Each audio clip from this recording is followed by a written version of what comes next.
Vale. Pues nada, Reinforcement Learning. Hemos estado viendo últimamente dos tipos de aprendizaje automático, ¿no? Hemos visto, por un lado, el aprendizaje supervisado, que contiene clasificación y regresión, y por otro lado, aprendizaje no supervisado. Por ejemplo, clustering y producción de dimensionalidad. El Reinforcement Learning es un nuevo tipo diferente, digamos, de estos tres, o sea, de estos dos, y digamos que cierra un poco el círculo de Machine Learning, ¿no? ¿Para qué sirve? Pues para todo tipo de cosas. Es lo más parecido, digamos, al comportamiento humano. Funciona, digamos, a base de recompensas y castigos, ¿no? Es como un palo, ¿no? El palo de la zanahoria. El palo de la zanahoria, tal cual. Y básicamente, pues, son los agentes funcionan dentro de un entorno. Un agente, digamos, es un robot, vamos a imaginarlo, una especie de cosa que actúa en un entorno y a la vez recibe estímulos del entorno, recibe recompensas, que podemos llamar castigos.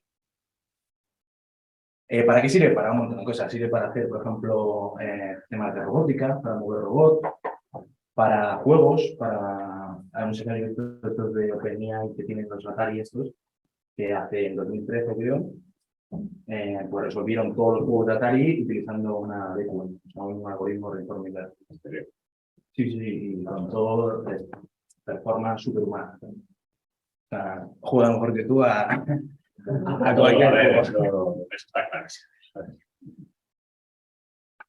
¿En qué se diferencia, no? O sea, tenemos por un lado el Supervised Learning, que si nos acordamos tenemos ejemplos y etiquetas, ¿verdad?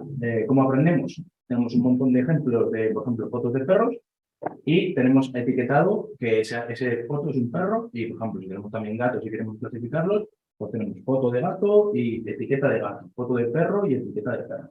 Y así va aprendiendo. Intentamos mapear las X a las Y, las fotos de gatos a las etiquetas. Y así va aprendiendo nuestra rendimiento, por ejemplo, o el algoritmo corporal. Así funciona el Supervised Learning, a base de ejemplos. Por eso se llama supervisado, porque tiene que haber un humano etiquetando las muestras.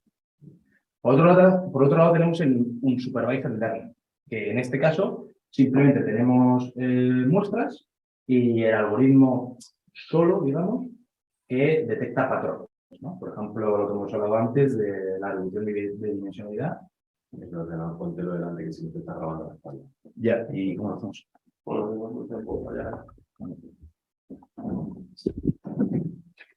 Espalda complicada, pero... Bueno, sí, tampoco se está grabando se está grabando en principio la pantalla, eso espero, que es lo importante, ¿no? Vale. Bueno, el Supervised Learning, eso, aprendemos la estructura de los datos, ¿no? De forma no supervisada, significa que no necesitamos etiquetas. Digamos que el método sería la observación, ¿no? Pues se descubren patrones sin que haya un humano que haya tenido que etiquetarlos previamente. Y por último, el Reinforcement Learning funciona mapeando, digamos, un estado a una acción y aprende a través de la experiencia. Tampoco necesita etiquetado, digamos, pero necesita un entorno donde aprender. Necesita un mundo, digamos, donde probar a hacer cosas y ver si funcionan o no. De esa forma aprende, como la experiencia. Y la pregunta abajo es, ¿no son en realidad todos supervisados? Esto es un tema ya casi filosófico, en el que en realidad todos estos algoritmos tienen algo que les dice si están yendo bien o están yendo mal, aunque no les etiquetamos nosotros. El tema de supervisado es más, mide más, digamos, cuánto tiene que meterse el humano para que eso funcione, ¿no? O sea, cuánto nos cuesta a nosotros supervisarlo, pero en realidad, por ejemplo, un algoritmo de un supervisado, o sea, no supervisado de estos, en realidad está supervisado por una loss function. O sea, tiene una función de pérdida que es la que le dice si está mejorando o no. Lo mismo en el de Reinforcement Learning. Tenemos una función de recompensa. Estamos diciendo, oye, lo estás haciendo bien o lo estás haciendo mal. Si no, no sabría el algoritmo si va bien o no, ¿no? O sea, por eso, que aunque tengamos estas categorías diferenciadas, En realidad, si nos ponemos exquisitos, todos tienen algo que los supervisa. Si no, no se podría hacer. Todo, incluso, si no, sería imposible, claro. Vale. ¿Qué es el Reinforcement Learning, no? Pues es un framework para resolver problemas, digamos, secuenciales. Esto se llama Markov Decision Process. Digamos que lo que modela es un proceso de decisiones de Markov, que no me voy a meter, luego miramos un poco, pero básicamente es un environment, un problema en el que tú tienes varios estados y el outcome, la solución de ese problema, digamos, no solo está definido por las acciones que tú tomas, sino que el entorno tiene una serie de influyen. Entonces, no porque tú gires a la derecha siempre va a pasar lo mismo, el entorno tiene algo que decir, es igual que si tú vas en un coche o lo que sea, no puedes predecirlo todo, ¿no? No está sobre ti toda la potestad, digamos, para decidir que sale bien, no es determinista en ese sentido. Es un proceso, digamos, estocástico en el que pueden pasar cosas. ¿Cómo se aprende el Reinforcement Learning? Pues prueba y error.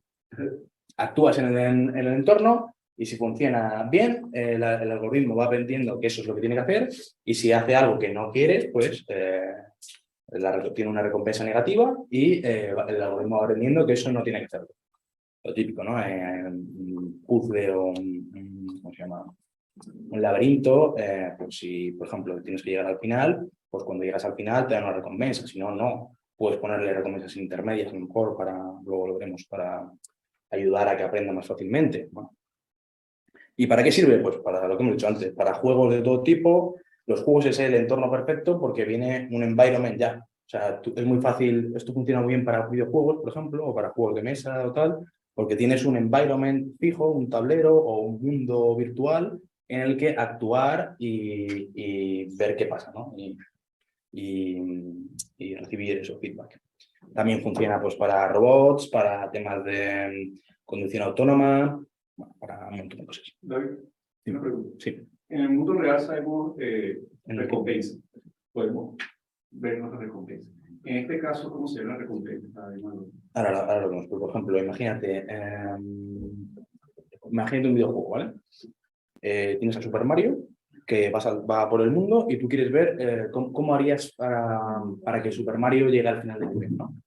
Pues, por ejemplo, dándole una recompensa negativa cada vez que se muere, o sea, que cae por un hueco o le ataca a un monstruo, ¿no? Un malo, y dándole una recompensa positiva, pues, por ejemplo, cada vez que vaya avanzando a nivel, por ejemplo, igual cuando pase ciertos thresholds, o cuando recoja monedas, o lo que sea, tú tienes que diseñar la recompensa. O sea, una parte fundamental del Reinforcement Learning es la estructura de recompensas que tú diseñas. O sea, un mismo problema, dependiendo de la estructura de recompensas que tú le pongas, puede funcionar o puede ir muy mal. Vale. Esto es lo que hablábamos antes, el Markov Decision Process, un poco. Básicamente tiene varios estados, hay acciones, hay probabilidades de hacer una acción u otra y hay como recompensas al hacer una acción u otra, ¿no? Es un modelo matemático que se utiliza para hacer decisiones óptimas, o es lo que se intenta, en situaciones dinámicas y un poco impredecibles, ¿no? Y lo que se espera es maximizar la recompensa total. No solo la recompensa que va a venir ahora mismo, ¿no? No solo la moneda gorda que tengo aquí delante, sino pensar si igual esa acción que voy a tomar ahora me viene bien en el futuro, ¿no? Se intenta predecir si la acción que voy a tomar ahora me va a venir bien a largo plazo, ¿no? La idea es maximizar la recompensa final. Hay una pregunta. O sea, que es una cadena de Markov, básicamente. Esto es ¿cómo? Es una cadena de Markov. ¿Sí sabes lo que es una cadena de Markov? Sí. Pero yo le pongo peso, o sea, le doy un valor a que tome, vaya por un camino. Claro, porque eso es lo que queremos hacer también con los algoritmos de Reinforcement Learning. Queremos que tenga, por ejemplo, acciones que prefiera tomar a otras, ¿no? Esos son los pesos, ¿no?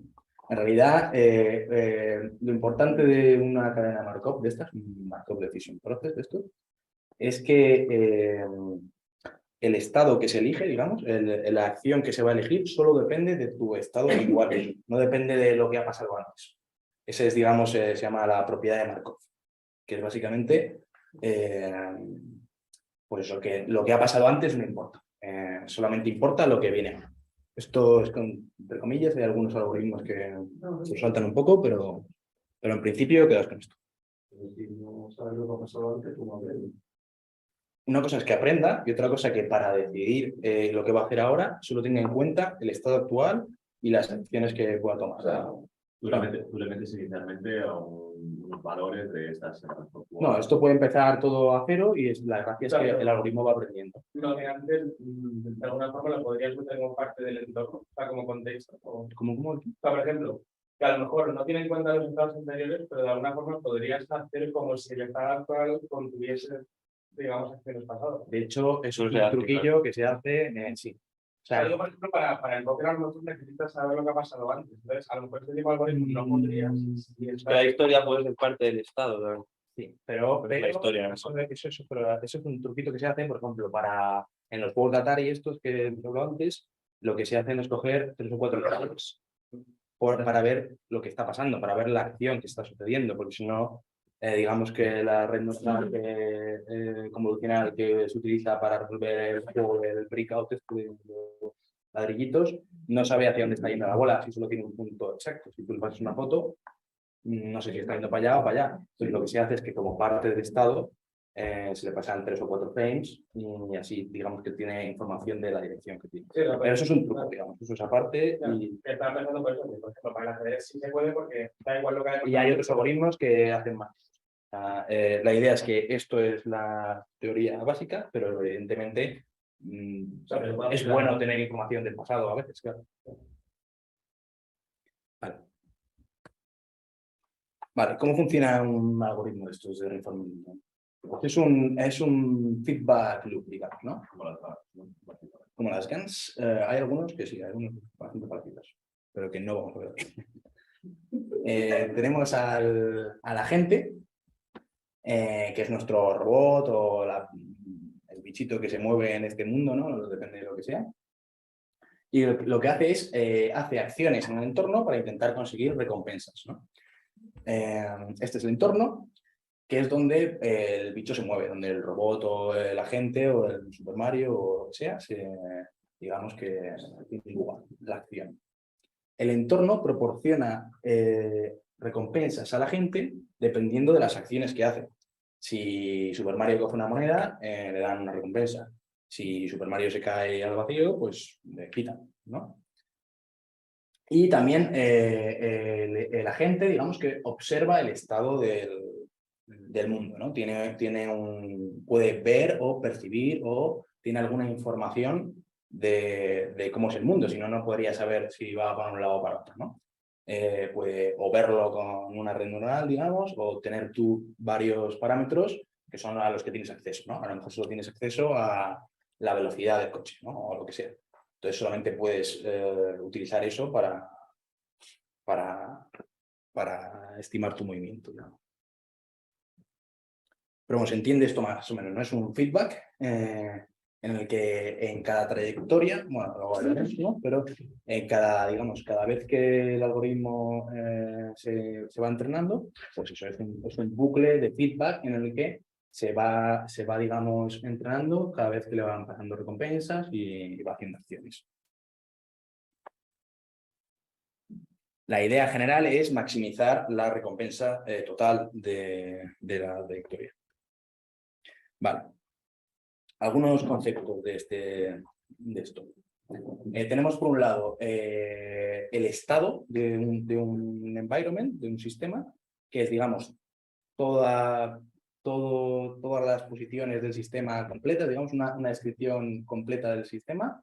Y luego tenemos observaciones, que es una parte del estado, digamos. Entonces, esto pasa a veces dependiendo de tu environment, a veces tienes la descripción completa del environment y a veces no. Por ejemplo, estos dos ejemplos que vemos abajo no tienes todo el environment a la vista, sabes lo que está pasando en todo momento, no hay nada fuera de este sistema, por ejemplo, en el caso de la raya, o en el caso del ajedrez, o en el caso de cualquier tipo de sistema en el que veas todo a la vez. Pero hay otras cosas en las que no tienes información de parte del sistema, por ejemplo, el póker, o los barquitos, o cualquier juego en realidad, el Super Mario, lo que sea, solo ves un trozo de pantalla en cada momento. Entonces, eso es, digamos que es una observación. La gente no se basa en el sistema total, sino en una parte, ¿no? Solo tiene acceso a una parte del sistema. Vale, vale, otra cosa importante es el espacio de acción. El espacio de acción, digamos que es las posibilidades que tiene la gente para interactuar con el mundo, ¿no? ¿Qué cosas puede hacer la gente? Esto se divide entre discretas y continuas. ¿Qué es discreto? Pues si tienes, por ejemplo, botones en un videojuego, ¿no? ¿Está pulsado o no pulsado? ¿No? Pero si tienes un joystick, por ejemplo, eso ya es continuo, porque puede estar en todo un rango, ¿sabes? Puede tomar valores continuos en un rango. Entonces, por ejemplo, el caso de un coche, pues no tiene izquierda y derecha, ¿no? Podría tenerlo, pero sería un coche muy loco. Sería muy rápido. Entonces, hay entornos y situaciones en las que tu espacio de acciones es continuo, por ejemplo, el nuestro es continuo porque nos movemos así por el mundo, pero si tenemos, por ejemplo, 2 botones o 3, que también pasa a veces, o en el caso del ajedrez, que solamente puedes mover de casilla a casilla, no puedes estar entre 2 casillas, ¿no? La idea es que tienes un número determinado de acciones que puedes hacer. Muchos entornos son discretos, pero sobre todo en juegos de tablero, en temas más, digamos, preparados, y en el mundo real pues suelen ser espacios continuos. Como la bolsa, por ejemplo, también, si quieres hacer un agente de Reinforcement Learning que intente predecir precios de la bolsa o lo que sea, pues también es continuo. Vale, otros conceptos de esto. Por un lado tenemos una política. La política es lo que queremos aprender. Es la estrategia que tiene nuestro agente para, digamos, interactuar con el mundo. La idea de la política es que tiene que maximizar la recompensa total, ¿no? Que ya la metemos por aquí. El return es la recompensa total, digamos. Es la recompensa actual más la predicha. La idea es que tienes que maximizar el return. El return viene con un discount factor que básicamente lo que dice es que lo que tienes delante vale más que lo que viene después, ¿no? Como que las recompensas de ahora valen más que las futuras, porque las futuras pueden llegar o no. Esto, la intuición es un poco, no sé si habéis visto el experimento este del marshmallow que se lo dan a los niños y dicen, si te esperas un rato, te damos 10 euros. Si no, no sé cómo era. Si no, pues te lo puedes comer ahora. Si no, te damos 2. Si te esperas 5 minutos, te damos 2, ¿no? Como que si te esperas, te dan más, pero ese es ahora, ¿no? Entonces, lo que se intenta hacer con esto es que, como no se sabe qué va a pasar, como el entorno es incierto, la idea es que las recompensas que tienes delante valen más que las supuestas que te pueden llegar en el futuro. Y una trayectoria es el conjunto de estado, acción, recompensa, estado, acción, recompensa, que va haciendo el agente hasta que termina, hasta que hay un estado final, ¿no? Hasta que se nos muere, hasta que pasa el tiempo que hemos decidido o hasta que gane el agente, digamos, ¿no? El juego en el que estemos jugando. No es un todo. Si la política es determinista, Perdón, eso no es. la trayectoria es lo, o sea, es lo mismo, ¿no? Quiero decir, la trayectoria de una realización O sea, que la es lo mismo que la política No, de esa porque realización. no sé si te he entendido, pero la política es verdad. La política puede ser determinista o no determinista. Determinista significa que siempre que está en un estado va a hacer una acción concreta. La estocástica significa que a veces elige otra cosa, ¿no? Esto pasa a veces para explorar, ¿no? Luego hablamos de ello, ¿no? Pero... Sí, mi duda era esa, que si yo tengo una política determinista y yo estoy en un estado, pues voy a seguir una trayectoria que es una concreta, no. No, porque no controlas el entorno. el entorno puede variar. Entonces, Ajá. aunque tú hagas siempre las mismas acciones, Vale. no sabes si ahora mismo te va a venir un coche por aquí o no, o lo que sea. Vale. Si te va a venir un malo o lo que sea. Vale, a ver qué había puesto por aquí. Vale. Vale, en algunos casos no hay concepto de trayectoria, por ejemplo, en lo que hemos dicho de la bolsa, ¿no? O sea, si no hay un final de digamos, un nivel del juego o algo que haga que termine en un espacio de tiempo, no hay concepto de trayectoria. Ahí son open problems, están abiertos y nunca, digamos, tienes un final. Tienes que ir aprendiendo sobre la marcha continuamente, como la vida, ¿no? Bueno, sí, la vida sí que tiene un final, pero luego ya no puedes aprender.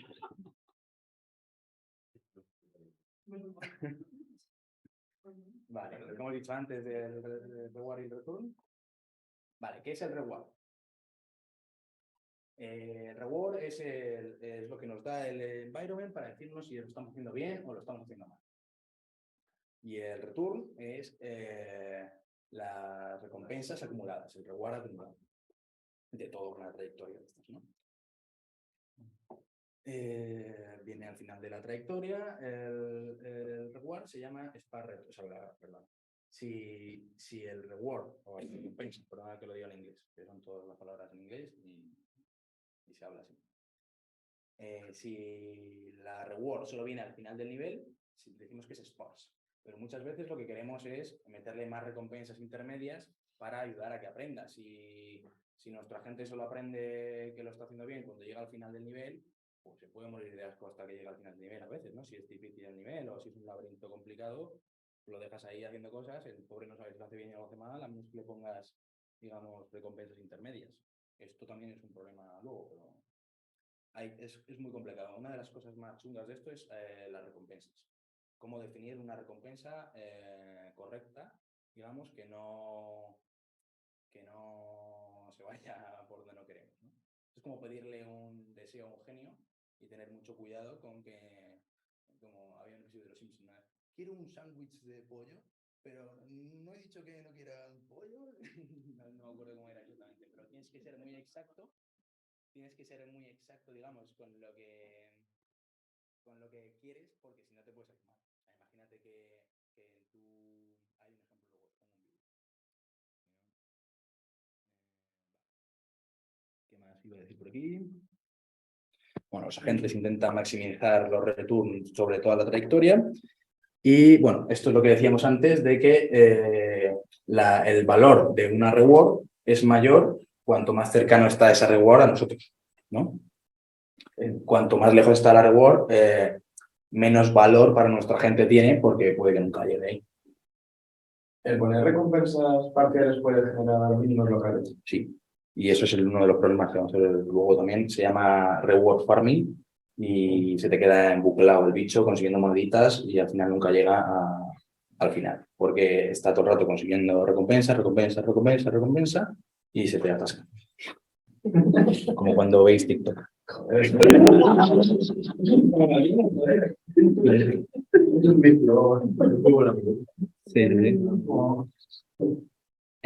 Vale. Bueno, esto es lo del factor de descuento, digamos, es un factor que, digamos, que se va poniendo, que habíamos dicho, para que cada recompensa futura se valore menos, ¿no? Es un poco ¿Se puede poner premios a los buenos premios? ¿Cómo? ¿Se pueden hacer buenos rewards? Por ejemplo, premios a los buenos rewards. Si tú... O sea, el reward ya es el premio. Sí, pero bueno, premios sobre los premios, que hace un buen premio. Hay muchos premios. A ver, ¿cómo? Quiere premiar. Pero como hay problemas a veces de a ver qué premio van a hacer, ser exactos, pues hacer... Claro, pero eso tienes que ver tú desde fuera del sistema, digamos. No puedes... Exactamente. Pues sí, como por ejemplo, uno te va a hacer 9 y otro te va a hacer 8 y ya estás premiando. O sea, lo que estoy haciendo es componer la misma función. Estarías haciendo multiplicar 1 por 3, pues último que se llama multiplicar por 5. Sí, pero creo que estás poniendo peso a los premios. O sea, obviamente los premios tienen peso. Tú no todos los rewards son iguales. Puedes ponerle un reward de coger una moneda que sea 1 y que llegue al final del nivel sea 100, ¿no? Para que el 100, coger la snitch dorada, ¿no? Que vale más que meter puntos. Guay. Pero el problema es decidir qué rewards le pones. Si, por ejemplo, hacemos esto de ponerle 1 a las moneditas y 100 al final, a lo mejor hay un sitio donde aparecen moneditas, como vamos a ver luego, y se queda ahí buscando moneditas y nunca llega al final, que es lo que queremos. Entonces, esa recompensa está mal diseñada. Está mal diseñada porque hace que el bicho se quede atorado. Pero puedes poner el descuento por tiempo, ¿no? O sea, digo que si... Pues una de las cosas que se hace, por ejemplo, es poner el descuento por tiempo para que cuanto más tiempo pase la gente sin hacer cosas buenas, digamos, más pierde. Entonces, como que le metes caña. Porque la pantallita de Mario se te pasa. No pasa nada. Una pregunta, la policy no se entrena, o sea, se entiende, o sea, es lo que aprende, Es lo que se aprende, claro. La policía se aprende. pero no puedo definir qué reglas más o menos son las que O sea, hay muchas formas de hacer policies. La policy depende, digamos, del algoritmo que estés utilizando. Ahora veremos que hay unos basados en políticas y otros basados en valores. Entonces, la policy es lo que aprendes, es lo que es, digamos, tu estrategia, lo que vas a entrenar haciendo acciones, ¿no? Al principio no sabes qué hay que hacer, vas probando y poco a poco, dependiendo de tu algoritmo, pues vas aprendiendo qué acciones son buenas y qué acciones no. Eso es lo que se entrena la policy.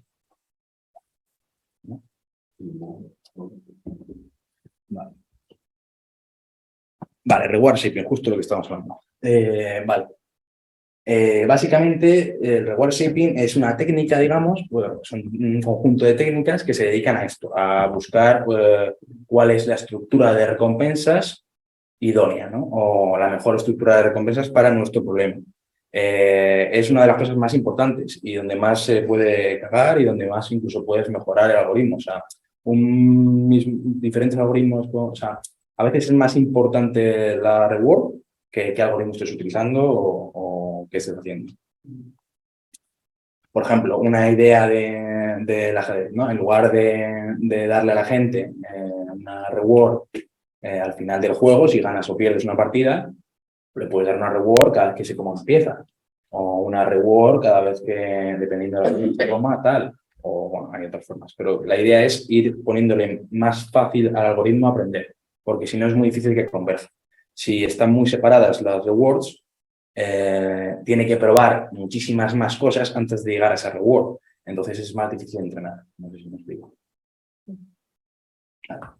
Por ejemplo, otro ejemplo, en un coche de carreras, en lugar de darle recompensas cuando gana la carrera, siempre que esté en cabeza, ¿no?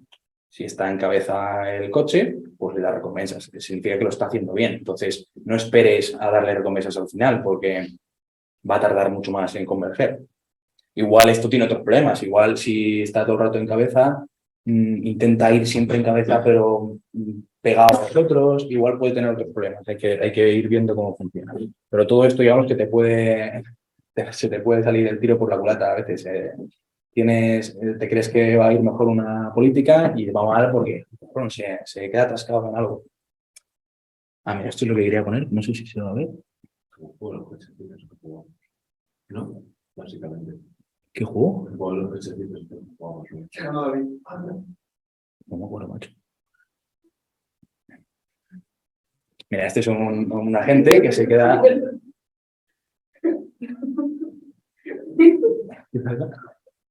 Bueno, el bicho este se queda atascado cogiendo esos botes de vida porque le dan puntos, porque le dan más puntos. Lo que tenía que hacer es continuar la carrera, ¿no? Pero como esos botes le dan puntos, pues ahí se queda. Y encima está mal la recompensa porque, claro, nunca termina. Se va a quedar aquí porque así va a conseguir mucha más recompensa, porque nunca llega al final. Al final, la recompensa que tiene esto puesto es que si llega al final, se acaba. Pues qué mejor que quedarme aquí si me dan puntos de gente que toda la vida. Entonces se va cogiendo las vidas, se te queda aquí en tu colado. Bueno. Este es un ejemplo de cómo te puede salir mal una recompensa mal diseñada. Hasta aquí no me ganas de qué más. A ver, es gracioso, ¿sí? Oh, no, lo he roto. Y se cojan al otro. A ver. Bueno. Pues eso es el reward farming, digamos, y lo que hay que tener cuidado. Me ha quedado buena esta diapositiva. Hay dos tipos de algoritmos de reinforcement learning, ¿vale? Bueno, hay más, pero bueno. En principio, es que es un mundo esto. Tenemos los value methods y los policy methods, ¿vale? Así en general, los value methods lo que intentan. ¿Cómo lo escribo? No. Vale, no. ¿Cómo lo pronuncias? Value, Vale. value methods, policy methods. Bueno, los value methods lo que intentan hacer es aprender una value function, una función de... Es que no sé cómo es español, es una función de valor. Función valor. Vale, pues lo que intenta es aprender una función de valor. ¿Qué es una función de valor? O value function, voy a decir, ¿vale? Perdonad.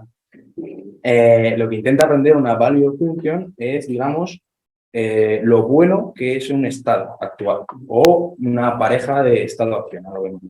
Y lo que intenta aprender una policy es directamente qué acciones tomar. O sea, por un lado, un tipo de algoritmo lo que hace es intentar valorar en cada estado cuál es la mejor acción a tomar, digamos, pero independientemente, digamos, Paso a paso. valora, digamos, a ver, es que es sutil la diferencia. Una lo que hace es, digamos, valorar cuál es la mejor acción, digamos, dentro del estado que estoy. Dado un estado actual, y puede que hay dos tipos de value function, no lo vemos, dado una acción o solo con el estado, valorar cuál es el mejor estado al que ir ahora. Y lo que hace la policy es directamente, en lugar de valorar cuál es el mejor estado, directamente eso lo aprende, digamos, internamente, y lo que hace es directamente seleccionar cuál es el estado al que ir, digamos. Espérate. Así ahora lo hacemos más claro. Vale, por un lado tenemos las value functions, por ejemplo, el ejemplo este del Pacman, que tiene que comerse de este, ¿no? Tenemos dos tipos de funciones de value functions. Por un lado, las value functions de estado, que lo que intentan es, dado un estado actual, maximizar la recompensa, ¿no? Solamente a través de un estado, cuál es el valor de ese estado, ¿no? ¿Qué valor de por sí tiene ese estado? Si ese estado es bueno o malo, ¿no? Y por otro lado tenemos lo mismo, pero teniendo en cuenta la acción. O sea, no solo tenemos en cuenta el estado, sino también una acción, ¿no? Y nos dice esa value function cuál es el valor, el Q-value, digamos, del par estado-acción. No sé si me estoy explicando. Estamos hablando del estado actual, ¿no? O sea, no del estado siguiente. El estado siguiente lo define la trayectoria, ¿no? Eso. De momento, digamos, las value function lo que hacen es valorar cómo de bueno es el estado en el que estoy o en el estado en el que estoy y si tomo esta acción. Hay dos tipos, ¿no? Claro, por ejemplo, en cosas donde la valoración de algo depende de una acción, como por ejemplo en el ajedrez, el valor de una posición depende de qué vayas a mover. O sea, por ejemplo, sería el segundo caso, ¿no? Pero podría haber, pero también puedes valorar la posición sola. Puedes valorar si tu posición es buena o mala. No tiene tanto sentido, pero puedes hacerlo. Eso es. Existen los dos tipos y depende de tu algoritmo, pues una u otra o las dos. Vale. Robert, entonces la segunda, ¿cuál era la diferencia? La de abajo. Sí. La de abajo es que estás valorando no solo el estado actual, sino el estado y por ejemplo, tú eres Pacman, ¿no? Y estás aquí. Vale. Puedes valorar solamente lo bueno que es estar aquí, ¿no? Estar en la esquina, teniendo en cuenta que ahí está la cosa tal y tú estás arriba, a lo mejor no es un estado muy bueno. Y puedes valorar también cuál es el estado del Pacman estando ahí y si se mueve abajo. Entonces, ese valor, ¿no? Del estado en el que estoy y a dónde me muevo también es una value function. Claro, pero una cosa, entonces, vamos a ver lo que he dicho antes, ¿no sería el valor del estado el mismo que el valor del estado más la acción, suponiendo que la acción que estamos haciendo es la mejor? No, porque el estado, digamos, tiene varias posibilidades. Claro, pero suponiendo que la acción que coges, que esa posibilidad es a su vez que es la mejor de todas. Pero aunque sea la mejor de todas, si solamente valoras tu estado actual y tienes muchas opciones, imagínate que tú estás, me lo invento, no sé, yo que sé, eres Pac-Man y te vienen por todos lados bichos, ¿vale? Y tienes la mejor acción, que es la buena, que es escaparte por el centro. Pero aún así es un estado jodido porque si lo haces mal te pueden matar. Ese estado tendría un valor menor, ¿no? Que un estado en el que estás libre y está todo lleno de puntitos. Solo el estado. Vale. Entonces, sí que puedes valorar solo el estado y también puedes valorar el estado y la siguiente acción a tomar. Vale. Vale. Vale, y por otro lado, esos eran los value methods, digamos, los algoritmos basados en funciones de valor. Y ahora tenemos los basados en policies, ¿no?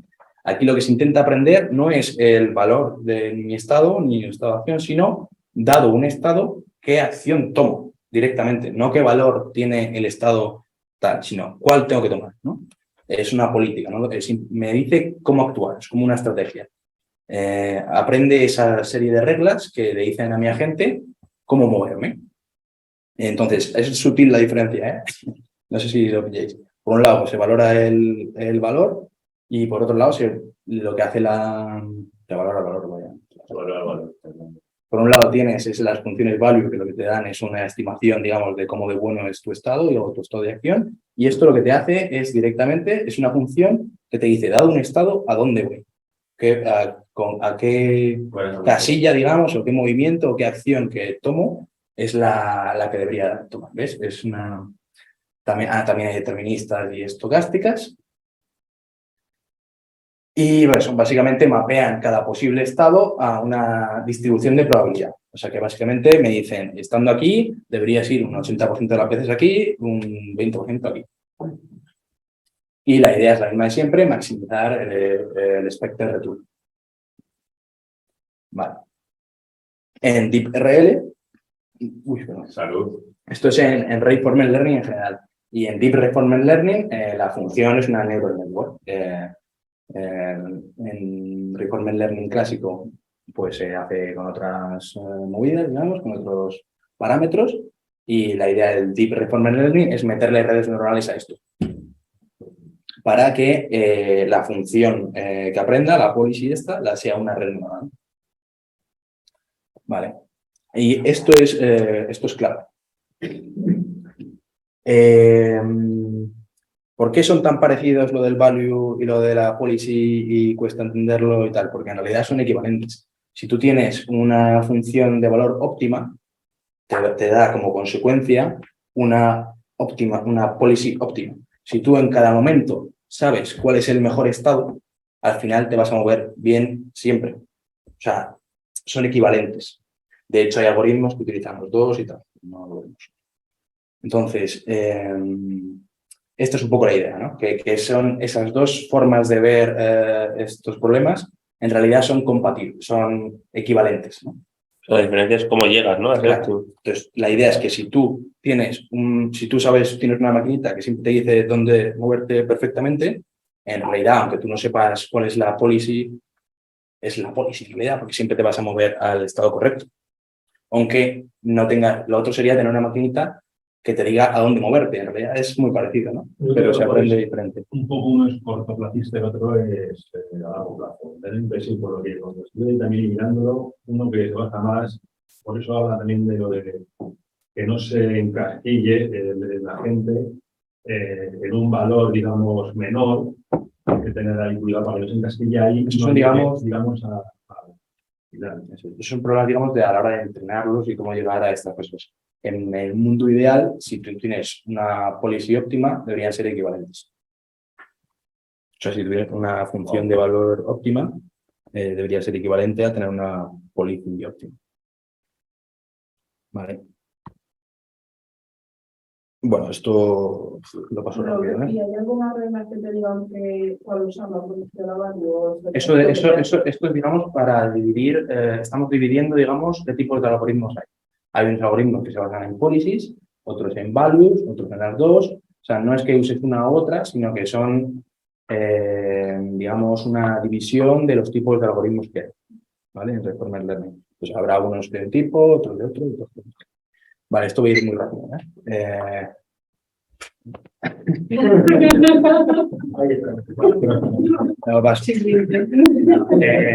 básicamente tener las value function o policies, digamos, que intentan maximizar la trayectoria teniendo una política óptima y lo que hacen es intentan, pues eso, el retorno de la trayectoria, intentan maximizarlo a través de un estado. Básicamente una valora, digamos, lo buena que es una política, es una función de valor para la política. Y esto es lo mismo, pero con action value, en lugar de solo el Estado, con lo otro. Y esto, digamos, esto debería, digamos, tender a esto, que es las funciones óptimas, ¿no? Que son las ideales que no tenemos. La idea es que te den el máximo, o sea, que maximicen el retorno de esa política. Pero vamos,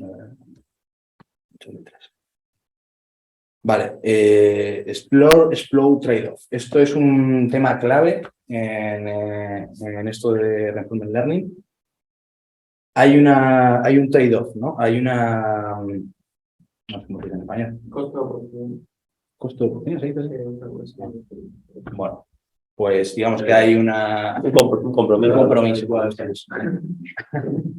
Hay un compromiso entre la exploración y la explotación. Nosotros tenemos un agente en un mundo, en un entorno, digamos, que al principio no conoce nada de ese mundo, no sabe nada. Entonces, primero lo que tienes que hacer es explorar.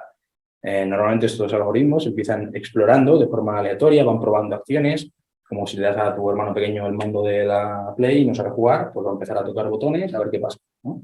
Eso es lo primero que hace un algoritmo de Reinforcement Learning cuando no sabe nada, ¿no? Pero bueno, y a partir de ahí va aprendiendo qué cosas son buenas y qué cosas son malas. Pero ¿hasta qué punto sigo explorando y no me dedico a jugar al juego como se debe, ¿no? ¿Hasta qué punto debo seguir aprendiendo? Pues no se sabe. Depende del entorno, depende de todo. De tu reward, de tu problema, del algoritmo que estés usando, depende de millones de cosas. Y esto es... Pero mientras juega per se, no sigue explorando. Algunos algoritmos sí, otros no. Depende del problema también. Depende. Por ejemplo, si tú ya lo llegas a solucionar, no te hace falta. Llega un momento en el que ya has explorado las posibilidades y lo único que quieres es utilizar tu política óptima todo el rato. Pero ¿qué pasa en un entorno que es el Minecraft? Pues, no sé, uno que sea open-ended, digamos, que siempre tengas que seguir probando cosas porque nunca se acaban las cosas que probar. Pues que tienes que ponerle ahí un factor de descuento, un epsilon, para que de vez en cuando hagas acciones random, para que siga aprendiendo. Esto depende, ya te digo, del problema, de un montón de cosas. Pero esto es clave porque está en en todos los problemas, o un montón de problemas, incluso de la vida real y todo, se modelan con esto, con este, digamos, trade-off de hasta qué punto sigo explorando y hasta qué punto hago uso del conocimiento aprendido para realmente sacar rewards o beneficios, ¿no? Pues hasta qué punto sigues estudiando y no trabajas, o hasta qué punto... No, claro, o hasta qué punto... No sé, ¿se te ocurre algo? ¿Qué ibas a decir, perdona? No, Pero ese es un ejemplo. o sea, por ejemplo, un caso como muy concreto, por ejemplo, si estás en un sitio buscando a lo mejor un mineral, ¿cuánto tiempo te tiras buscando una zona antes de cambiar a otra? Eso es. El ejemplo clásico es el de los 3 o N ARM bandits, no sé si te suena, máquinas tragaperras, ¿no? Tenemos 3 máquinas tragaperras y no sabemos cuánto me dan, ¿no? Cuánta recompensa tienen, ¿no? O máquinas tragaperras o máquinas mágicas que te dan X dinero, ¿no? Vas probando y pruebas una máquina. Esta me da una media de 50 euros a la hora. Vale, voy a probar la otra. Esta me da 200 euros a la hora. ¿Qué hago? ¿Me quedo en esta que me da 200 o pruebo la otra? Pues no se sabe, porque la otra igual te da 1.000 euros o igual te da 0. Entonces, y si en lugar de 3 hay 50, ¿hasta qué punto sigo explorando? Si me he encontrado una que me da 10.000 euros cada vez que meto un pago. Igual la siguiente me da 1.000.000, pero no lo sé. Hombre, Entonces, este tipo de algoritmos es muy rico para juegos de casino. ¿es muy qué? Es muy rico para juegos de casino. Ya, pero ¿qué policía hay para una ruleta? No hay ninguna. O sea, ¿qué juego de casino me está diciendo? Para el Blackjack, sí, por ejemplo. El Blackjack es un ataque, está en los environments estos de OpenAI, tiene un entorno que es el Blackjack, por ejemplo. Pero hay otros que no, depende del juego de casino que me digas. La ruleta es aleatoria. Bueno, pero precisamente dentro de la aleatoría, los medallos la En principio no, porque la ruleta es aleatoria. Entonces, no hay ninguna estrategia que yo sepa, si la conocéis me avisáis, pero en principio no hay estrategias que se resuelvan a la En Blackjack, además de contar cartas, que es lo humanamente posible, ya que además sabe los valores de todas las que han ido saliendo, ya quizás más difícil. Ahí sí lo tengo. Pero a Markov no le gusta. ¿Cómo que? Es un proyectazo, ¿eh? Eso es bloqueado. Es una... Ahora, Sí, luego, claro. luego os enseño la- Además que el challenge. los que son online son cada vez que acaba una mano se va a hacer otra. No puedes hacerlo. Pero en la vida real, un casino. Además, ya pensaba que iba a salir el podio, cabrón. Pero en un casino lo tienes ahí con un militar, hablando con un dedo. Y Pues hay entornos de Blackjack si te interesa. Bueno, la idea es eso. La idea un poco... sí, bueno, pero digo que con los dedos. La idea es poner un robot ahí.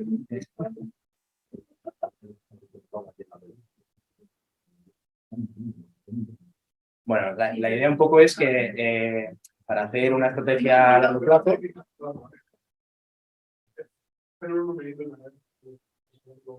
se está hablando de cómo se cuentan cartas. Vamos a aprender.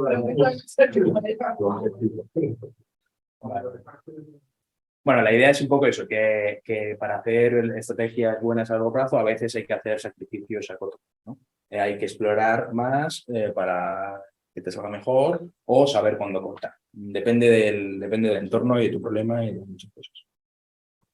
Vale. Vale, ¿qué se hace? Entonces, normalmente para solucionar esto, pues lo que hablábamos un poco, al principio vamos a poner un valor epsilon, ¿no? Que al principio va a ser 1, o sea, al principio de lo que queremos es explorar todo el rato, ¿no? No sabemos nada del mundo y lo que queremos es tener datos, empezar a probar cosas y ver si me quemo o me dan puntos, ¿no? A ver si me viene bien o mal. Pero cada vez que vamos explorando, según va avanzando el entrenamiento, vamos aprendiendo más cosas y queremos empezar a hacer uso de eso, de lo que hemos aprendido para ganar puntos en el juego, ¿no? Y eso es lo que vamos haciendo. Vamos cada vez decreciendo, digamos, el área de exploración, vamos explorando menos y explotando más hasta que llega un punto en el que idealmente ya hemos explorado todo o lo suficiente y ya solo digamos que explotamos o mantenemos un pequeño porcentaje muy pequeño de epsilon para que de vez en cuando sí que se hagan acciones aleatorias para que si nos falta algo por explorar, poco a poco la gente lo vaya aprendiendo. Pues en cualquier momento T cogemos o la acción buena máxima, que esto digamos que es la explotación, ¿no? Explotamos porque cogemos la acción que más valor tiene en cada momento, o con una probabilidad muy pequeña al final, pero al principio muy alta, pues elegimos una acción random para ir viendo qué pasa. Vale. Tipos de algoritmos. Pues hay muchos. Vamos a hacer una división así. Por un lado están los model-based y por otro lado están los model-free. Los model-based, digamos que tienen una representación del mundo en el que se mueven. O sea que también aprenden o lo tienen por defecto, por ejemplo, en un tablero de ajedrez ya tienes todo el mundo, o sea, sabes perfectamente cuál es tu environment. Tienes todas las casillas y todas las posiciones de las que quieres. Ahí te dan el mundo, ¿no? Hay otros algoritmos en los que se va aprendiendo, ¿no? Imaginas un robot que va mapeando a lo mejor el escenario en el que está o básicamente va aprendiendo de alguna forma cómo va modelizando, digamos, el environment en el que está. Esos son los de aquí, que no vamos a ver. Por ejemplo, AlphaZero, no sé si conocéis AlphaZero, el juego este de Go que hicieron hace unos años, que ganaron al campeón del mundo de Go. Sí, pues el Go es un juego que es hiper complicado porque tiene, no sé si tridimensionales, pero desde luego... Bueno, no sé si lo salto, pero el problema es que tiene tantos estados como hacemos en el universo, o así una burrada. Entonces no se puede aprender todos los estados. De hecho, el AlphaZero utilizaba value function muy complicadas, digamos, para que imitaban, digamos, la intuición humana, y la idea era pues, intuir si esta posición era mejor o peor. Sí, básicamente no puedes comprobar todos los estados posibles porque no se puede. Y entonces lo que haces es intentar más o menos intuir qué posición es mejor y tal, con el tema de las funciones. No tiene un módulo existente que a lo mejor te dé un valor. O sea, por ejemplo, ya hay módulos de ajedrez para orientar, o sea, no tira de módulos, digamos que intenta. Aquí es módulo. Básicamente que sin deep learning da unas reglas muy complejas. Es que el tema del ajedrez es que se puede craquear con fuerza bruta, digamos. El Deep Blue de 1998 claro, sí. Resuelve el ajedrez. Bueno, pero resulta que al fácil con deep learning es mucho mejor que si lo haces por fuerza bruta. Claro, pero el caso es que si para como función de recompensa intermedia se utilizan a lo mejor algoritmos de fuerza bruta o no es viable. No sé. Supongo que no. Nada. O sea, las posibilidades de evaluación es más, entonces basar en la intuición más que en cálculos. O sea, no en la intuición. La intuición, digamos, que es una palabra que utilizamos para intentar aproximar lo que hace el algoritmo. No tiene intuición. Yo creo que se entrena de cero jugando contra sí mismo. O sea, no utiliza nada. Está primero AlphaGo y luego AlphaGo 0. Te vale para todo ya. Que es el que va también hacia... ¿La función de valores cuántos están frente a cuántos has perdido contra todos? No. La función de valores, digamos, utiliza en cada bloque que hablábamos antes para saber si mi posición es mejor o peor, no si he ganado o he perdido. Claro, se entrena así, se entrena contra sí mismo, pero al entrenarse contra sí mismo utiliza, digamos, estas funciones de valor para ver si la posición actual es buena o mala. La verdad es que no sé cómo funciona. El problema es que las funciones de valores es lo que estás intentando entrenar, porque precisamente si supieras comportamientos sería muy fácil. Entonces, el problema es que no puedes dar una buena función de valor, porque es lo que estás intentando resolver. Claro, eso es lo que estamos intentando entrenar. Se entrena compitiendo agentes contra ellos mismos, pero lo que entrenan es la función de valor. No sé si... Tampoco estoy seguro de cómo funciona el Partiendo de cero, lo haces, claro, porque si no tienes nada... Claro, pero tú sabes cuándo ganas y cuándo pierdes. Claro, tú tienes... Pero no tienes puntos intermedios. Eso es lo que ellos seguro que han manufacturado. O sea, aquí son recompensas intermedias que, digamos, ven si una jugada es mejor que otra. Supongo que esto será hipercomplejo. Claro, no podemos pretender entender esto ahora porque sabemos dos cosas. Pues bueno, aparte de estos que te dan el model y tal, luego tenemos los model free, que son los que estamos viendo y los más comunes en realidad. Dentro de estos tenemos los policy, digamos, que son los que hemos dicho, que lo que intentan es aprender una política, y los de Q-Learning, que pone Q-Learning, pero en realidad son, pues sí, también value-based, ¿no? Un poco lo mismo. Y de aquí los más famosos, pues de QN, estos son los que hicieron los de los juegos de Atari, salió el paper en 2013 y se pasaron todos los juegos de Atari, no sé si todos, igual quedaba alguno por ahí, pero prácticamente un montón de juegos de Atari con... performance sobrehumano, la mayoría. Y utilizan una red neuronal pegada a un algoritmo Q-Learning que tenemos. Y aquí también son famosos, pues estos, los asíncronos, Advanced Actor Critic.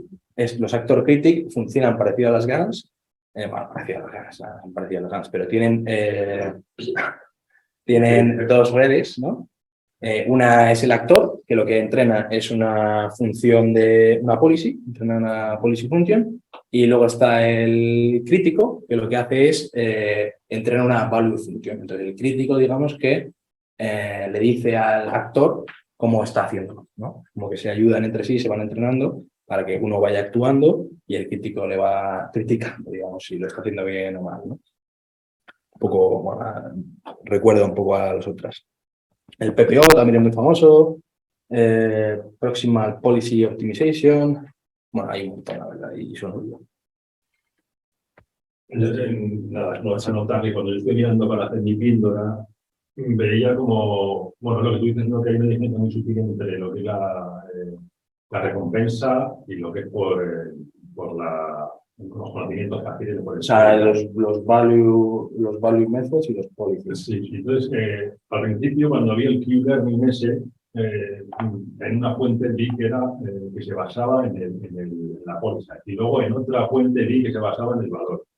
Al final hay un poco de confusión, la diferencia es tan sutil, Sí. pero vamos, yo creo que al final lo que el Polyside, lo que se basa es en el premio gordo. Yo creo que es llegar hasta el final, ¿no? Y pillar ahí el premio gordo. Lo otro se basa más en premios como más pequeñitos, pero al final. Depende de cómo lo entrenes. Pero vamos, yo creo que. Pero mira eso, que haya como un poco de confusión. Sí, por ejemplo, estos aquí ponen que son policy porque el que actúa es una policy, pero también tienen un value base. O sea, el crítico está basado en value functions. Entonces, bueno, está ahí pues porque lo tengo, pero no. Lo ponen puesto aquí a lo mejor, no sé. Sí, es un poco difuso. Vale. Vale, y ahora vamos a explicar. ¿Perdón? ¿Y de los full earnings cuáles son los más famosos de esos factores? Pues el Q-Learning, por ejemplo. Sí, eso es más Sí, Q-Learning es uno de los más famosos. Está Q-Learning y el que aquí aparece es Deep Q-Learning, que ahora lo vemos un poco también por encima. Y nada, vamos a explicar estos dos un poco así, pero es verdad que es un mundo esto, ¿no? Entonces, el Q-Learning, ¿cómo funciona el Q-Learning? El Q-Learning lo que hace es intentar, pues ya hemos visto lo que es un método de value based, digamos, basado en value functions, y lo que intenta es aprender una tabla de valores Q. ¿Qué es un valor Q? Un valor Q es, digamos, cómo de bueno es un par estado-acción. Entonces, lo que intenta, digamos, es maximizar, los Q-function estos intentan maximizar la reward total estimada, digamos, para una acción particular. Entonces, no solo la que viene ahora, sino todas las acciones que vendrán después si seguimos esta política, ¿no? Cómo de bueno es esta acción, no solo para la recompensa inmediata, sino en el futuro. Y lo que va haciendo es, va aprendiendo una tabla de acción, estado, acción, Q-value de ese estado, acción, y la idea es que cuando se encuentre en un estado y vaya a hacer una acción, vea cuál es la mejor acción y haga esa acción, ¿no? O con factores de descuento, como he visto antes de lo de Epsilon y tal, para hacer acciones aleatorias de vez en cuando. Vale. ¿Cómo funciona esto? Pues bueno, lo explico un poco también. Pues empieza la tabla empieza a 0, ¿no? Esta es la tabla que se aprende al final, ¿no? ¿Ves? Tenemos estado, acción y valores Q de estado, acción.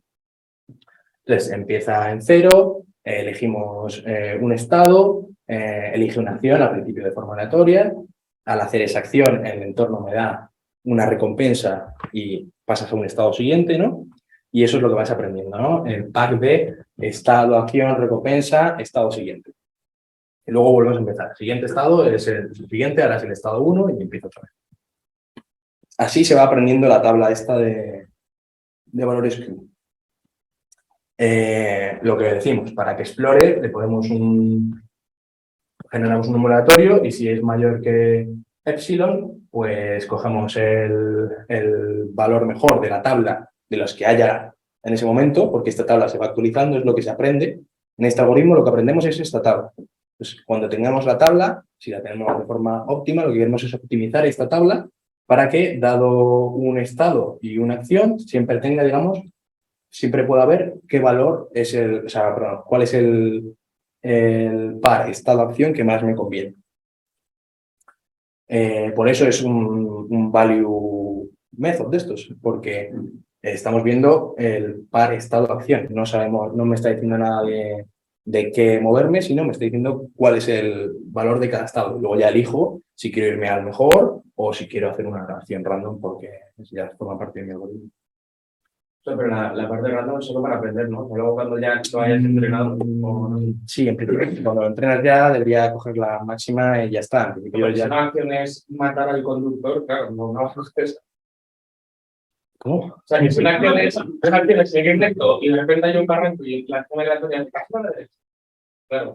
Pues ahí se mueres y... Claro, por eso, pero con ese negativo. Claro, pero que cuando lo tengas entrenado, das esa parte aleatoria muchas veces, ¿no? O sea, Cuando lo tienes ya entrenado, en principio, sí, ¿para qué vas a digamos, seguir buscando opciones y nos está entrando a la tabla. Hay algoritmos de estos open que están siempre aprendiendo.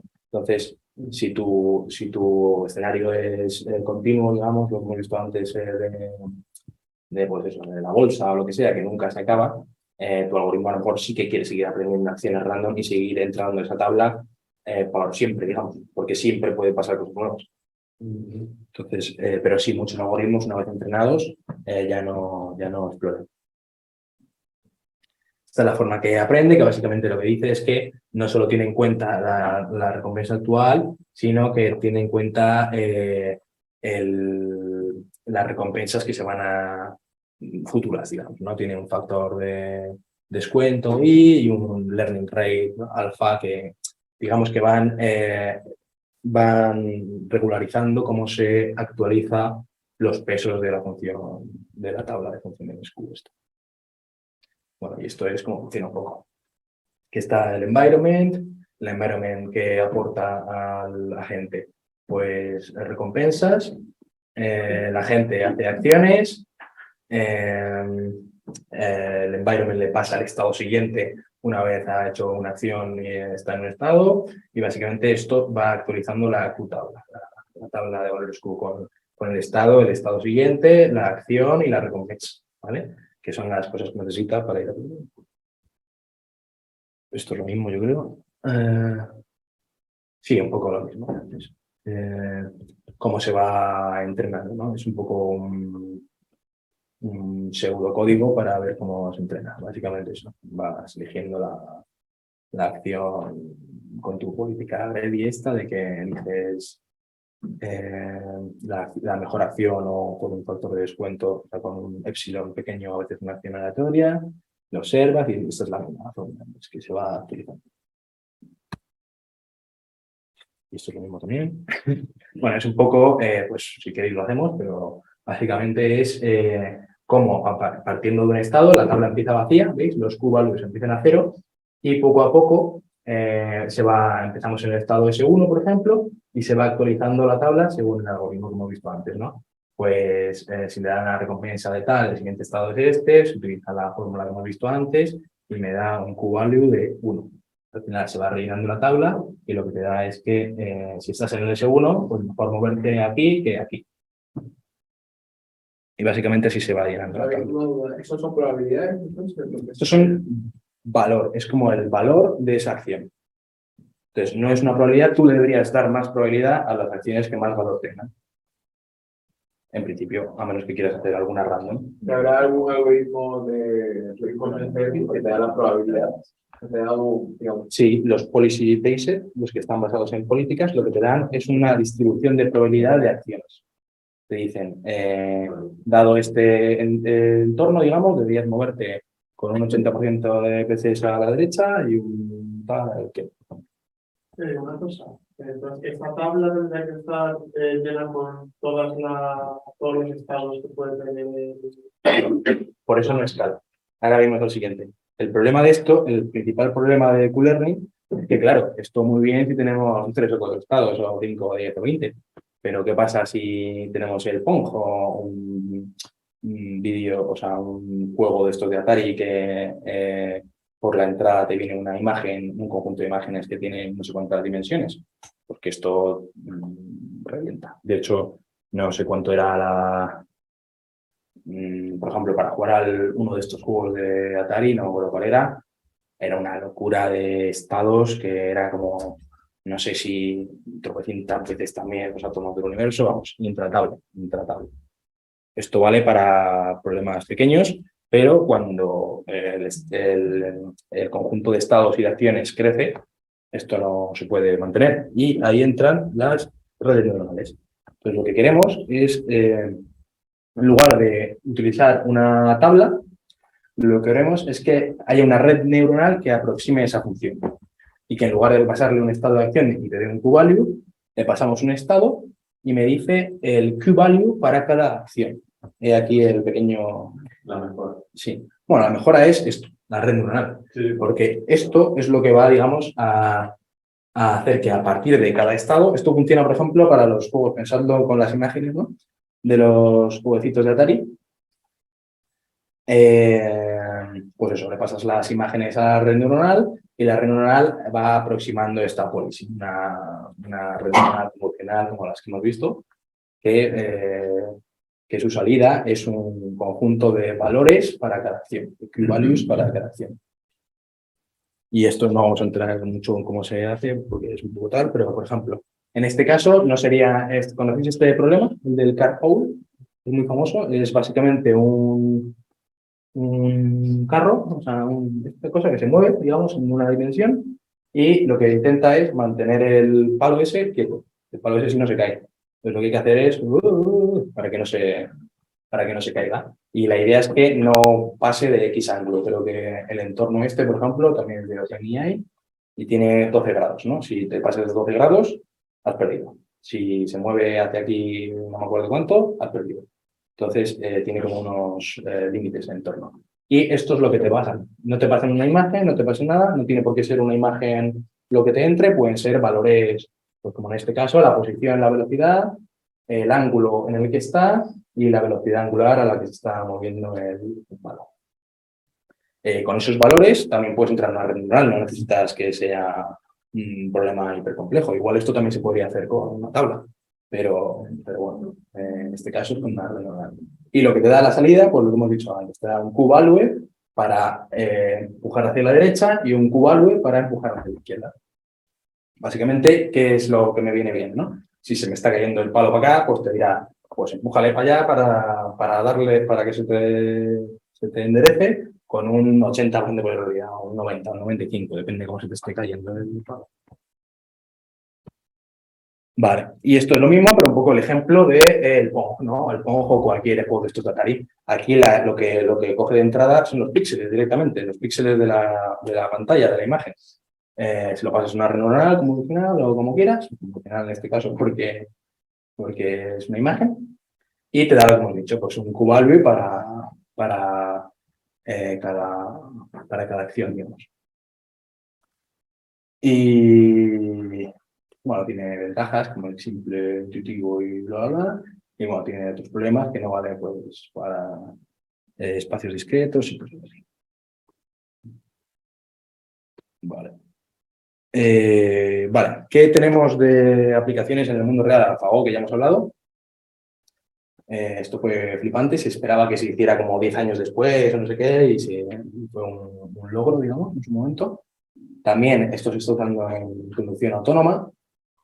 Se está usando y se usará más, es la idea, en temas de robótica, para control de brazos robóticos y que sepan piezas y los muevan y no sé qué. También para temas tenía un compañero que trabajaba en temas de reinforcement learning para predecir ¿cómo se llama? La banca, el mercado, ¿no? Sí,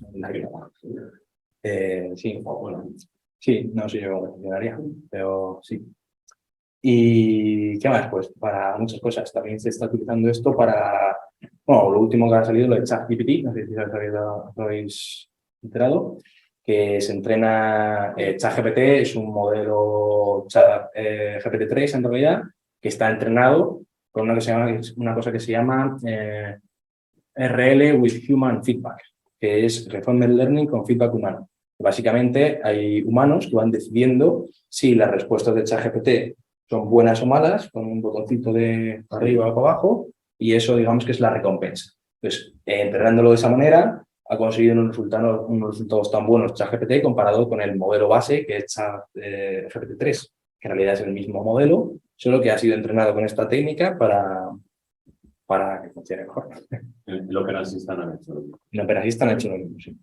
También funciona para sistemas de recomendación, funciona muy bien. En todo caso, digamos que haya un entorno donde se pueda tener este ciclo de feedback, ¿no? Este sistema de recompensas, ¿no? La dificultad de utilizar esto en el mundo real es que necesitas un entorno, no puedes, necesitas construir, simular un entorno o que tu entorno puedas probar sin romper nada. Por ejemplo, si quieres mover un dron, no puedes jugar aquí con el dron a que se rompa 100 veces y al dron 258 que vuele. O sea, tienes que hacerlo en un entorno virtual, tienes que hacerlo en un environment que te crees. Y luego está otra dificultad que es, una vez entrenado ese environment de videojuego, digamos, simulado, ¿cómo lo pasamos al mundo real? Porque no siempre si tú entrenas a algo de esto en un videojuego, luego te va a funcionar perfectamente en la realidad, porque es otra cosa, no lo has probado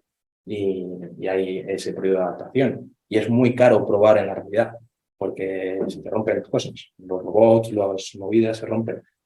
Y quizá tenga más sentido para temas de esto de digitales, ¿no? Por ejemplo, lo hemos dicho de ChatGPT, o para sistemas de recomendación, o por ejemplo hay también un environment que es un móvil Android. Entonces, la idea es intentar hacer cosas dentro del móvil Android, que un agente pues abra la aplicación X y mande no sé qué. O sea, donde las cosas son digitales y hay un entorno donde se pueda generar este tipo de feedback, pues es muy útil. También se está utilizando para temas de twin, o sea, digital twins, no sé si sabéis.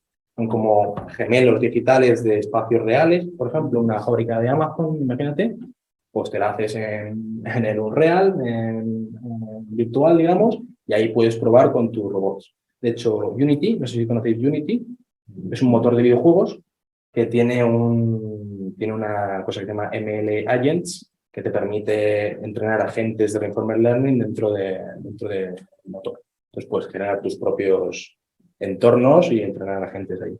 De hecho, hay algunos que están muy chulos. ¿Está abierto? ¿Cómo si no hay otro? Sí, se puede usar. Unity, sí, Unity es totalmente gratis. No es open source. Creo que si ganas pasta con él, te piden un 5% o así, a partir de 100.000 euros. ¿Cómo? Eso con todo lo de Unity. Sí, yo hablo de Unity. O sea, ML Agents es una librería de Unity, digamos, un módulo que tiene Unity, donde puedes aprender cosas. Pues, sí, Sí. respecto a esto, lo de Shadow, o sea, tengo claro que a lo mejor si es un videojuego que tienes siempre tipo de acciones, vale, pero a lo mejor, si es lo que sé, pues un juego, por ejemplo, lo del móvil que vas cambiando de aplicaciones, o una partida de ajedrez donde en cada posición tienes un conjunto de acciones distintas. O sea, ¿cómo entrenas una red si a lo mejor en cada estado vas a tener un conjunto de acciones que no tienen por qué parecerse a los que tienen unidades en el estado anterior? A lo mejor aquí tienes 10 jugadas, pero dentro de 2 tienes 20 y son distintas a las Pero que eso te lo da el tablero. En este caso puede Claro, saber qué acciones son legales y no. Claro, pero pero quiero decir, ¿cómo entrenas O sea, una tú tienes red? las reglas que se antes, en el caso de las redes. Vale, pero quiero decir, si tienes a lo mejor, si el espacio de acciones en cada posición a lo mejor son 20, pero el número de combinaciones de a lo mejor, pues el caballo se puede mover aquí. O sea, quiero decir, en cada posición a lo mejor una pieza está en un sitio y se puede mover a 10. O sea, no puedes tener una entrada por cada uno de los. La idea es que, por ejemplo, si tienes 10 posibles acciones, cada una de esas acciones tenga un valor, por ejemplo, si hemos entrenado con algoritmos de estos de Evaluate, y te diga cuál es la acción mejor para ti. Claro, En pero este caso, lo que estoy diciendo es que es muy difícil a veces. claro, lo que digo es que hay veces que en algo concreto tienes 5 acciones, pero resulta que en esos millones de estados posibles, vale, en cada uno de los estados tienen 5 acciones, pero en cada estado las acciones no tienen por qué ser las mismas. Y a lo mejor el número total de acciones son 300 millones. Este es un problema de acciones que se te disparan. Efectivamente, si puedes hacer de todo, es muy difícil. De hecho, por ejemplo, hay un modelo de eso también es con Minecraft, creo, y es muy jodido hacer nada ahí porque tienes que aprender a hacerlo todo, digamos. Sí, pero más que hacer todo, me refiero que a lo mejor en cada situación puedas hacer una cantidad pequeña de acciones, pero que esas acciones no sean las mismas. O sea, por ejemplo, No se me ocurre. Bueno, el ajedrez, no, pero el ajedrez no son las mismas, pero tienes una serie de reglas que están en el modelo. Ese sería un modelo, un algoritmo basado en el modelo, model base, porque sabes en todo momento cuáles son las reglas, cuál es lo que puedes hacer y sabes el estado del sistema. Entonces, eso viene por el diseño del problema. Pero no se me ocurre otro ejemplo, digamos, como... No, pero el output de la red no sería a lo mejor 10 neuronas para los 10 estados que son siempre 10, porque a lo mejor Claro, cada pieza tiene una forma diferente. No sé lo que te decir. También hay otra cosa que no hemos hablado. Hay single agent y multi agent. Hay sistemas de reinforcement learning que funcionan, no hemos hablado porque es otro libro, no tengo ni idea, ¿verdad? Es un mundo también de multiagente, de cómo cooperar entre varios agentes, entre ellos. No sé si es un poco lo que te refieres, ¿no? no sé exactamente. O sea, por ejemplo, vale, otro ejemplo, lo del móvil. A lo mejor si estás en la pantalla de inicio, tienes las acciones de ir a la izquierda, cambiar de pantalla o abrir una de las Sí, que tu piernas espacio de acciones no es Sí, que cerrado, constante. que no es constante. El espacio de acciones- Al final tiene que estar todas las acciones posibles en algún lado, aunque no las puedes hacer en este momento, y algo decide si puedes hacerlas en este momento o no, ¿no? Pero si el espacio de acciones es cerrado, ¿no? O sea, si a lo mejor en Pues, cada caso, pues será muy difícil implementar, claro. claro, si a lo mejor en cada caso tienes 10 acciones, pero tienes 1.000 millones de casos, y todas las cantidades de acciones son 500 millones, tienes que tener 500 millones de salidas de la red. Pues Pero es que no es probablemente así. necesitas una red. Pero es que tú lo estás entendiendo como un problema de aprendizaje supervisado y no es, o sea, estamos lejísimos de esto ahora mismo. Lo que Claro, pasa es que pero- cuesta hacerte una idea. Pero no es un problema de tengo 10 neuronas y me saca una. No, Entonces, pero tienes que decidir la acción de alguna forma. Tú dices que si hay muchísimas acciones posibles es muy difícil entrenar. Eso O sea, me refiero que sea un espacio donde en cada punto en cada punto hay las una opciones acción posible. son relativamente distintas al resto de... Sí, sí, sí. Pero aún así, eso es, cuanto más acciones tengas disponibles, aunque no sean en el momento, más difícil es entrenar esto, porque tienes que entrenar más estados, digamos, de estado acción, digamos. Cuanto más estados y cuantas más acciones disponibles tengamos, más difícil es. Y así hasta que tengamos muchísimo. Vale, pues no sé, ¿alguna pregunta? Esto se acaba, a ver, si no meto el challenge. ¿Alguna pregunta de Reinforcement Learning? Vale. Yo no voy a... Acrobot. Puede ser vuestro challenge, ¿vale? Tenéis que hacer que este robot suba para arriba. Me está costando. Ay, que se mueve. Este challenge va de este robotito que está pegado, esto está firme y lo único que podemos mover es esto hacia los lados. Es un actuador, digamos, y lo que queremos es que esto suba para arriba y toque esta línea negra. Ahora vemos las reglas, ¿no? Vamos a utilizar para ello Baseline Stress, Stable Baseline Stress, que es una librería que ya te da un montón ¿cómo se llaman?, de modelos hechos, digamos, para que no tengáis que hacerlos de cero. Y la idea es que tengáis que ir probando modelos con parámetros y a ver cuál va mejor. Y al que más puntos saque en la reward media, gana.